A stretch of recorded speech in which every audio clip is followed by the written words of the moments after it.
আর বাকি ক্যামেরাম্যানদেরকে বলবো, তোমরা কেন রেকর্ড করো আমি জানি না।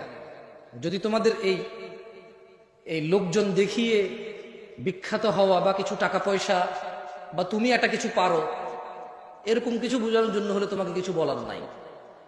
আর যদি দিন প্রচারের স্বার্থে তুমি রেকর্ড করো, তাহলে কোন হুজুর কোন নায়িকার নাম নিছে কোন এক মাহফিলে, তোমার তো দরকার নাই এটাকে রেকর্ড করে ছেড়ে দেওয়ার। তুমি না দিন প্রচারক, তুমি অতটুকু প্রচার করবা যতটুকু দিন।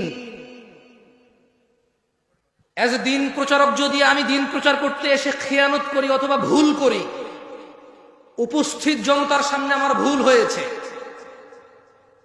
কিন্তু তুমি ক্যামেরা যেটা বন্দী করেছো, তুমি তো ফেসবুক এবং ইউটিউবে চাও দিন প্রচার করতে, আমার ওই ভুল প্রচারে কিসের দিন প্রচার আছে বলো? তুমি তো জানো এটা দিন না। তাহলে কোন হুজুর কোন নায়িকার নাম নিছে, কোন হুজুর কোন নায়কের নাম নিছে, তোমার তো দরকার নাই তার ওই অতটুকু অডিওর সাথে ওই মহিলার ছবি লাগাই দিয়ে প্রচার করে দেওয়ার। এটাতে কেমন দিন প্রচার তোমার? ছি, তোমার মতো বাজে দিন প্রচারক আমি দেখি নাই।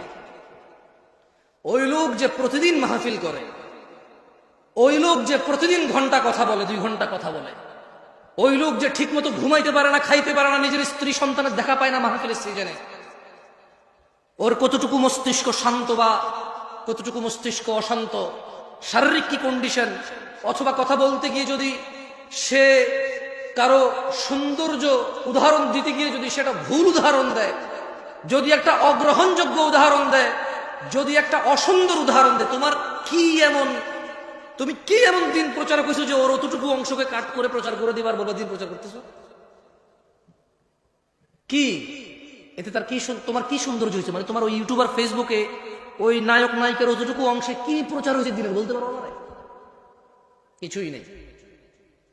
বরং একটা কাজ করো, আমি আজকে 1 ঘন্টা কথা বললে এগুলো তোমার প্রচার করার দরকার নেই। জানো, এই যে আমি আজকে এটা বলছি না, এতে কোনো বেনিফিট নাই। আমি যদি একটা আয়াত পড়ি, তোমাকে যদি আল্লাহ এতটুকু যোগ্যতা দেয় যে তুমি বুঝতে পারো এটা কোরআনের আয়াত, আমি যদি একটা হাদিস পড়ি, তুমি যদি বুঝতে পারো এটা হাদিস, বরঞ্চ কাট করে ওই কোরআনের আয়াতটুকু আর অর্থটুকু যা আমি বলছি, হাদিসটুকু আর হাদিসের অর্থটুকু যা আমি বলছি, এটুকু প্রচার করো ভাই। এতেই দিন প্রচার আছে, এর বাইরে দিন প্রচার নাই। তোমরা কি নোংরাম করছো, কে কাকে কি বলছে, শুধু ওগুলো প্রচার করে বলছো দিন প্রচার। তোমাদের ইচ্ছা ভাই, তোমাদের বুঝোর মতো তো আর আমার বুঝ হয় নাই।